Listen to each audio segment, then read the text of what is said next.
안녕하십니까, 서정선입니다. 문화재청의 평가위원으로 지역문화재 활용사업을 중심으로 해서 자문위원으로 있으면서 이러한 인연을 맺게 돼서 기쁘게 생각합니다.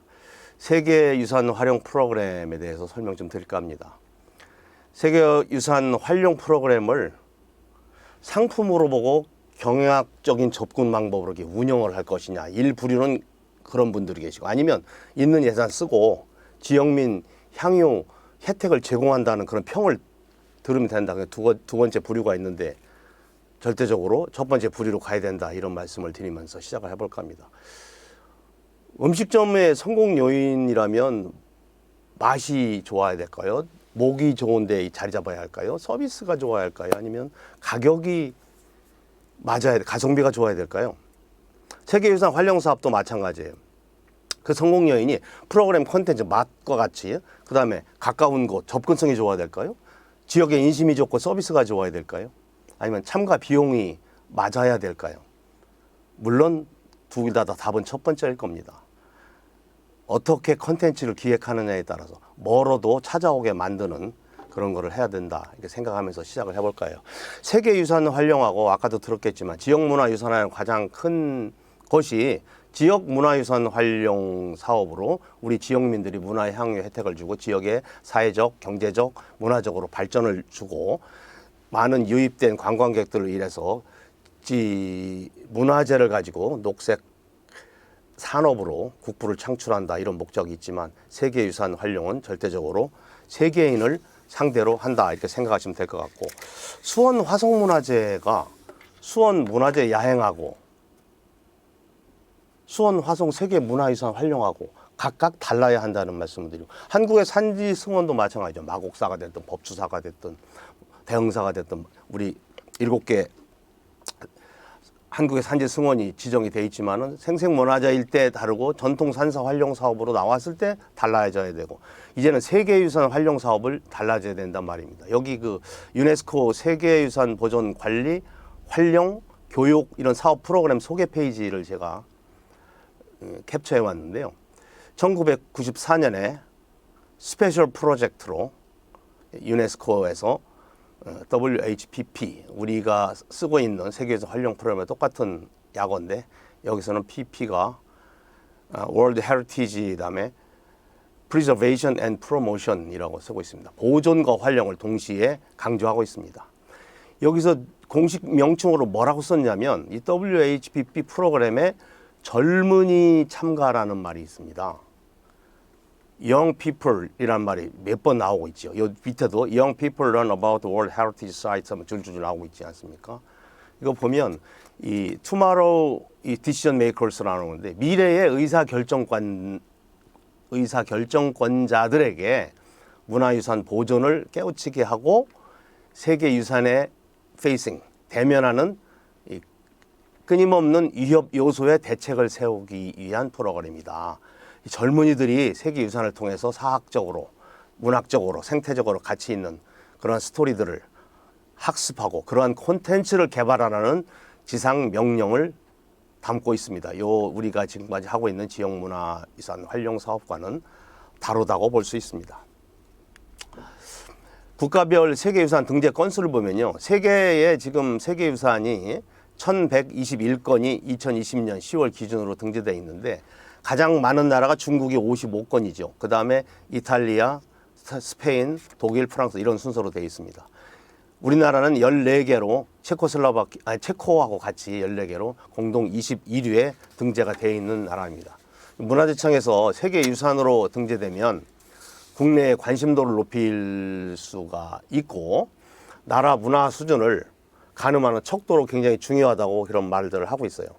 그래서 이 문화재를 세계유산에 등재가 되면서 보존 계획과 관리 수준이 자연적으로 세계적으로 향상이 되면 그 인지도가 높아지고 방문객이 늘어나면서 고용기회, 지역경제 활성화, 즉 수입이 늘어난다. 그래서 이 1121건 중에서 우리가 14건이면 전체 중에 약 1.2%인데 어떻게 여행이도 우리나라 경제가 세계 경제의 1.2% 정도 차지하고 있는 거 볼 때는 딱 맞다고 볼 수 있습니다.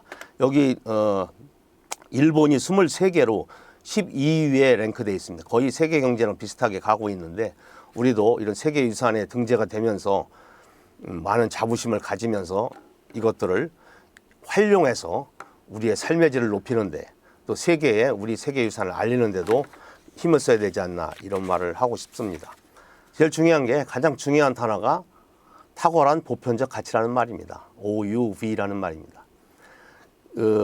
세계유산 협약을 위한 이행 지침이라는 그 유네스코의 그 제2 챕터 2의 D 항목에 보면 OUV의 평가 기준이 나옵니다. 크라이테리아가 나옵니다. 여기에서 이 10가지 중에서 한 가지 이상을 충족시킬 경우에 해당한다고 되어 있습니다. 이렇기 때문에 우리나라에 14개의 세계 유산이 등재가 된 겁니다.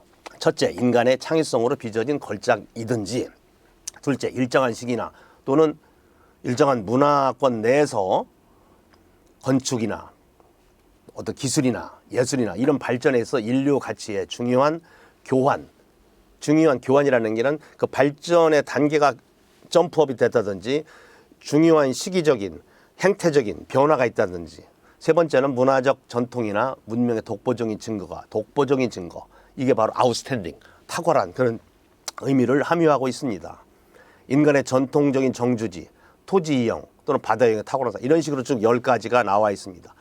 항상 geographically and historically identifiable 이게 굉장히 중요하잖아요. 지리학적으로라든가 또는 역사적으로 이런 완결성을 가지고 있고 정통성을 가지고 있고 진정성을 가지고 있는 것을 지정했듯이 그러한 value를, 이러한 탁월한 보편적 가치를 드러내는 일을 하는 거에 활용사업이다, 이렇게 보시면 되겠습니다. 세계유산 보존, 관리, 활용에 세례 보면 세계 각국에서 굉장히 많습니다. 우리나라는 지역문화재 활용사업을 약 10년 전부터 시작을 해서 지금 발판을 다져놨기 때문에 세계유산의 이 활용에 대한 성공 사례도 많이 나오리라고 기대를 해봅니다. 제가 한 3가지만 간단하게 설명을 드려볼게요. 일본의 근대문화유산 요코하마항의 사례입니다. 일본 사람들은요, 현대 역사보다 근대 역사를 되게 좋아합니다.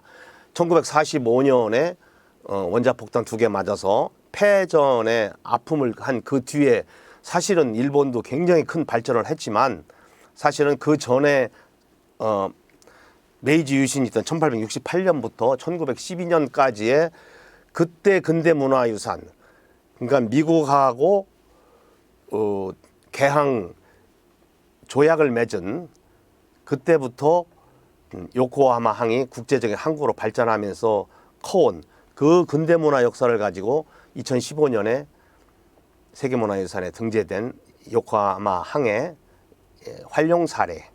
두 번째는 터키 이스탄불, 동로마 제국이나 오스만 투르크 제국하면 굉장히 유명한 세계사에서 터키의 자랑이죠. 그 이스탄불에 여기도 아까 슬라이드에서 20여 개가 있듯이 터키가 자랑하고 있는 세계유산, 이거는 주로 학술적으로 들어가서 서머 캠프라는 걸 많이 하고 있는데 여기는 체험 학습용으로 하고 있고요. 샌안토니아, 미국 텍사스주에 있는 미국에서 7번째 큰 도시인데 세계유산 페스티벌의 사례, 여기서는 유명한 그 컨벤션이라든지 마이스 산업이라든지 이런 게 많이 벌어지는데 거기에 그 강변을 따라서 스페인 요새, 그러니까 미국에서 이 원주민의 문화와 스페인 문화를 드러내면서 세계유산으로 활용하는 게 드무는데 이런 다양한 문화들을 바이크 투어로 해서 활용하는 사례들을 잠깐 봤으면 좋겠습니다.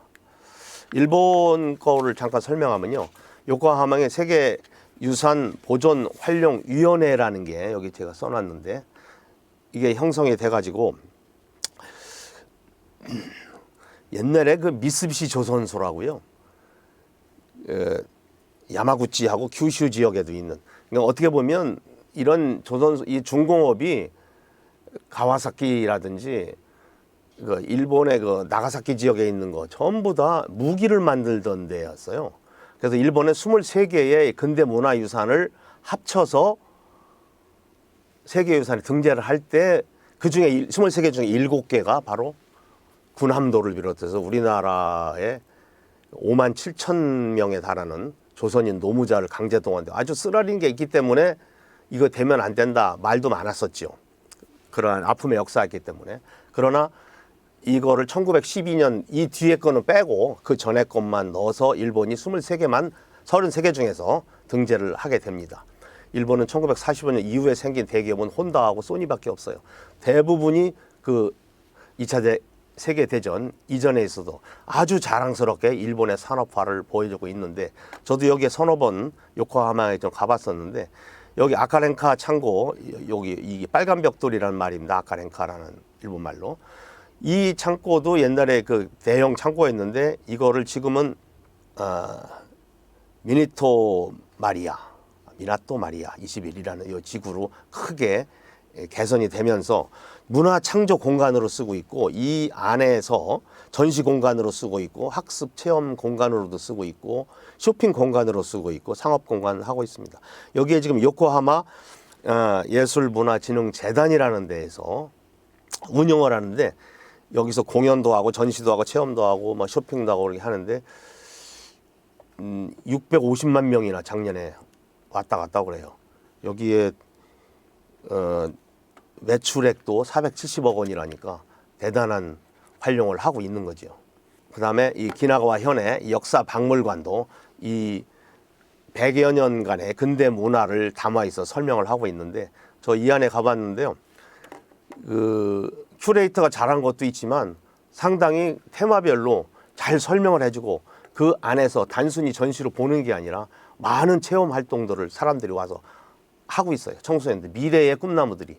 그러니까 모든 활용 사업은 아까도 얘기했지만 절대적으로 노인들의 나이 먹은 시니어들을 위해서 하는 게 아니라 젊은 세대, 미래의 의사결정원들에게 우리 세계 유산을 보호해야 된다는 책임감을 부여해 주는 게 더 큰 성과요 목표라고 할 수가 있습니다. 그 다음에 그 터키 같은 경우는 세계유산 활용 단체가 그 안에서 생겨 있고, 각 다른 나라의 세계유산 활용 단체가 교류와 협력을 굉장히 많이 하고 있고, 특히 학술적인 교류가 많아서 여름 캠프에 젊은이들이 좀 많이 들어오는데, 거기에 뭐 건축학 전공하는 사람도 있고요, 산업공학, 미래 건축 이런 전공하는 사람도 있고, 그 다음에 뉴 미디어학 전공하는 사람도 있고, 이렇게 많은 사람들, 고고학도 있고 인류학도 있고 민속학도 있고 많은 사람들이 와서, 젊은 사람들이 와서 교육과정을 하고 그들에게 수료증을 주기도 합니다. 세계유산에 또 컨설팅을 여기서 컨설턴시를 한다고도 많이 나와서 세계유산을 가진 활용하는 많은 단체들이 와서 컨설팅도 받고 갑니다. 학술 발표나 워크숍하고 또 심화학습하고, 그렇게 해서 심층 접근하는 거라서 우리가 많이, 아까 일본의 요코하마도 그렇고 이 터키 이스탄불 같은 데는 벤치마킹으로도 많이 좀 찾아봤으면 하는 생각입니다. 이것이 요 마크가 샌안토니오에 있는 그 미션들 활용인데, 여기에 뭐라고 써 있냐면 World Heritage, Our Heritage라고 써 있어요. 세계유산, 우리의 유산. 그러니까 세계유산은 이것도 우리 거다라고 하면서 자기들의 그 여러 인종이 섞여 있는 미국의 문화를 그대로 대변해 주는 거예요. 그러니까 인종과 문화의 융합, 그 멜팅 팟을 용광로를 보여주고 있습니다. 그러니까 스페인의 여러 그 요새들이 쫙 있는데, 여기 미션들이 5개를 전부 또 돌아다니는데, 그중에서 가장 큰 디알라모라는데, 디알라모 체험이라는 이 활용 프로그램이 가장 인기가 있어서 많이 오고요. 이 안에서 역사 체험, 또 전쟁 재현 이런 그 공연 프로그램이 자주 일어나고, 마이스 산업이 발달해서 많은 컨벤션이나 국제 회의가 해마다 벌어지고 문화 공연들이 많이 있습니다. 그래서 리버 워크라고 하는 그 길이 있는데, 강변을 따라서 여기 하이크 앤 바이크 트레일이라고 이름이 그렇게 돼 있어요. 사람이 걷고 자전거 빌려주고 하는데, 이 바이크 트레일이, 바이크 투어가 굉장히 유명하다. 사람들이 굉장히 많이 찾아오는 데이기 때문에 그런 겁니다. 세계유산이 지정이 되면서 이런 프로그램을 만들면서 많은 사람들이 찾아오게 되고, 그들이 세계유산을 세계에 각각 알려지고 있는 겁니다. 우리나라의 세계유산 활용 프로그램이 지금 올해 13개가 이렇게 있고, 내년에 23개가 이미 선정이 됐다고 그럽니다. 세계유산 가치를 이러한 그 문화 향유 지역민들에게, 그다음 이런 가치를 전승하는 거, 그다음에 고품격 문화 체험하는 공간으로 활용하는 거. 요 세 가지 목표를 가지고 있다고 우리 세계유산 활용 프로그램의 정의가 문화재청의 홈페이지에 이렇게 나와 있는 걸 캡처했습니다. 우리도 이제 세계유산의 세계화를 위해서 이런 지속 사업을 지속시키기 위해서 머리를 째내야 될 때다. 이렇게 말씀을 드리고, 제가 이제 헤리티지의 법칙이라고 세계 유산 활용 콘텐츠 생성의 법칙을 한번 만들어 봤어요. 헤리티지, HERITHE의 앞글자를 따서 첫째, H는 핫해야 된다. 핫하다, 핫해 이런 말이 있지 않습니까? 특히 젊은이들을 위한 프로그램을 계속 만들어야 되니까 핫한 걸 좋아하는 젊은이, 즉 다이나믹해야 됩니다. 혁신적이고 창조적인 이런 파괴를 하는 슈페터의 법칙을 따라서 원래 슬로시티라든지 뭐 힐링 이런 시대도 사실은 그 전에 고속 성장의 시대가 있었기에 가능한 것처럼 다이나믹하게, 핫하게. 그러려면 프로그램이 좀 이성보다는 감성에, 주간보다는 야간에, 주기보다는 뺏기에 이런 프로그램, 즉 이성보다 감성을 자극하는 그 자극 프로그램, 주간보다 야간에는 야간 프로그램, 주기보다 뺏기를 더 조장하는 경쟁 프로그램을 만드는 게 핫한 프로그램 만드는 길일 것이다. 두 번째, E는 edutaining, 에듀케이션과 엔터테인먼트가 다 포함해야 돼요. OUV를 나타내는 방법은 일단 학술적인 완전성, 인테그리티가 있어야 돼요. 인테그리티와 authenticity라는 두 단어를 굉장히 완전성과 진정성이란 말을 정의로서 많이 얘기하지 않습니까? OUV에 나가기 전에. 그러기에 앞서서는 항상 교육성이 있어야 된다. 프로그램은 우리가 배움의 곡선, 러닝 커브가 바탕이 돼야 되고, 거기에 펀, 흥미 요소가 이렇게 가미돼서 재미있는 공부는 수능 시험 보는 애들도 두렵지 않게 만들어주지 않습니까? 그 다음에 R, 수요 계층별, 어린이, 청소년, 가족 동반 또는 일반 등산객, 누가 와든지 역사학이나 고고학, 인류학 공부하는 학생이 오든지 각 이 수요 계층에 맞는 프로그램들을 매칭을 시켜서 해야 되겠다. 그래서 required라는 단어를 제가 써봤고요. 다음에 identifiable이라는 말은 OUV에서 굉장히 많이 나오고 그 월드 헤리티지에 대한 정의 나올 때도 identifiable이라는 말이 나옵니다. 진정성 있는 주제와 역사성 있는 소재를 쫓아야 된다.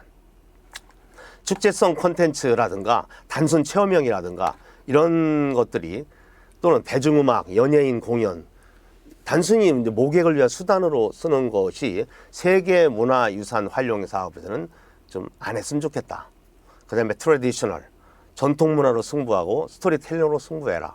오리지널 우리의 것으로 해라. 너무나 새로 나온, 그러니까 재료는 한국산 재료를 써서 음식 재료를 이거를 왜다가 재미나는, 그러니까 우리 거에 대한 전통에 가치 있는 기본 재료의 스토리에다가 생태 기둥과 예술 기둥을 엎쳐서 그 뒤에 지붕을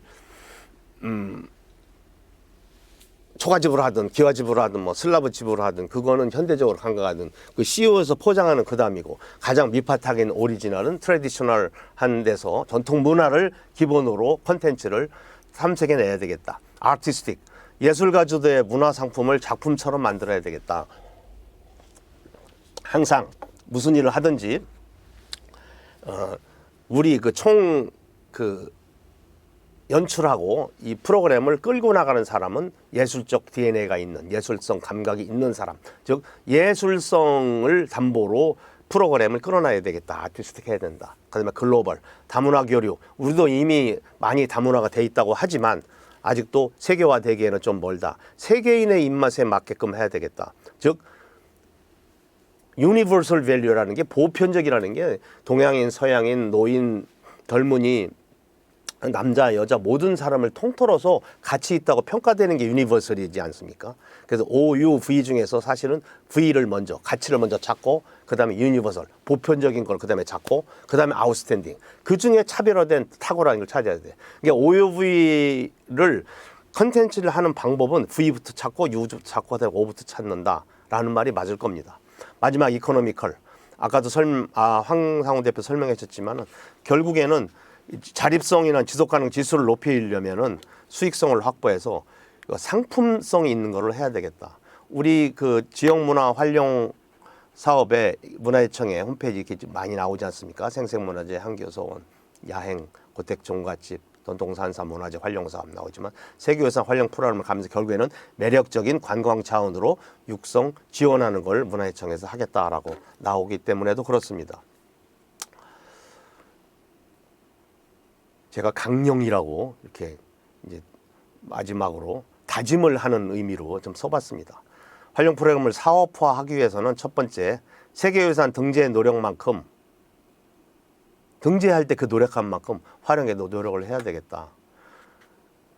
그 남한산성, 산지승원, 고인돌 유적, 오래된 뭐 서원문화재, 제주 화산섬, 그다음에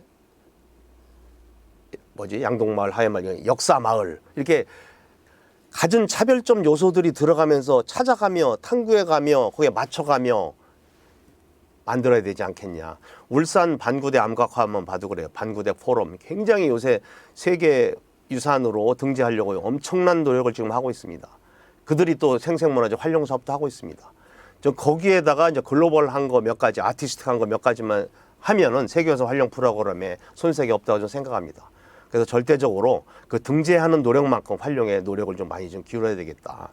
왜냐, 사업비가 그만큼 이게 더 지역문화재 활용 사업보다도 더 크고 수행단체들의 실질적인 전문성이나 그 능력도 세계유산 활용하는 수행단체가 지역문화재 활용 사업 하는 단체보다도 더 높은 레벨에 있더라 라는 말을 들어야 되겠기에 그렇습니다. 두 번째는 차별된 OUV, 탁월한 보편적 가치를 해야 되겠다. 그래서 아까 설명했으니까 넘어가고요. 세 번째는 모객형이 아닌 여행 상품을 해야 되겠다. 지금까지 처음에 이런 프로그램을 만들 때는 강제 모객으로 자유학기제라든지 단체 학습으로 끌어오든지 지역 봉사 아래서 여기서 우리가 뭘 만들어서 오세요. 푸시 마케팅이라고 그래요. 푸시 마케팅과 풀 마케팅 두 가지가 있죠. 마케팅의 그 방법 중에 여행 상품이라는 걸 만들면 프로그램을 보고 찾아오는 그런 풀 마케팅으로 만들어야 되겠다. 이런 말씀을 드리고, 네 번째는 반짝 이벤트보다 상설화를 해라.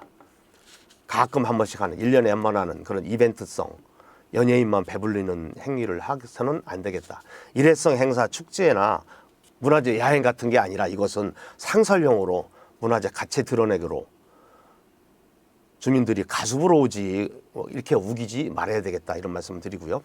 네 번째, 다섯 번째, 문화기획사 의뢰보다 주민자치용으로 해라. 예지단체 운영으로 전문 이벤트사, 그러면 박제화가 되고 붕업 방식으로 계속 똑같은 거를 찍어내기만 하고, 백화점 나열형이라는 말도 많이 쓰죠. 여러 가지 프로그램들을 쭉 부스에다가 쭉 놓고 골라서 하는 것처럼 이거는 의미가 없더라. 그래서 주민 일자리 창출을 해야 되고 지역 특화 콘텐츠가 돼야 되고, 전라도 남원에 가면 남원 추어탕이 우리나라에 그렇게 있지만 남원 미꾸리를 가지고 이걸 반출을 못하게 돼 있어요. 여기서 키운 미꾸리라고 그래, 미꾸라지를. 그래서 남원 추어탕 제대로 먹으려면 꼭 그 추어탕 거리로 계속 사람들이 남원까지 가는 거예요. 딴 데서 똑같은 레시피로 만들어도 나는 거기 남원에 가서 그걸 먹고 싶어. 남원 미꾸리는 다른 거를 머릿속에 집어넣기 때문에. 그런 식으로 세계유산에 똑같은 불교 문화유산도 있고 역사 문화유산도 있고 산성도 있고 산지승원도 여기저기 있지만 태국에 있는 불자들이 우리나라에 있는 그 산지승원에 그 매력 때문에 온다는 거를 제가 얼마 전에 인터뷰하면서 제가 직접 태국에 있는 아주 불자인데 이 프로그램 때문에 자기가 가끔 온대요, 한국에. 얼마나 자랑스럽고 좋은 일입니까? 이래서 주민자치용으로 만들어야 되겠고, 마지막으로 일방적인 지식 전달이 아니라 쌍방향 소통으로 교류해야 된다. 그래서 강의형, 탐방형보다 참여형이나 체험형으로 하라라는 말을 드리고 싶습니다. 추억을 가져오게 오감 만족형으로 만들어서 오래 내 남도록 만들어야 돼. 이 프로그램의 참여자가 결국에 브랜드화가 이렇게 진행된다. 이렇게 해서 이런 헤리테이지의 법칙으로 이런 활용사업 콘텐츠를 만드시고 요 6가지 강령에 따라서 운영을 하시기를 권유해 드리는 바입니다. 감사합니다. 질문은 언제든지 하시도록 제 연락처를 여기에 남기겠습니다. 들어주셔서 거듭 감사를 드립니다.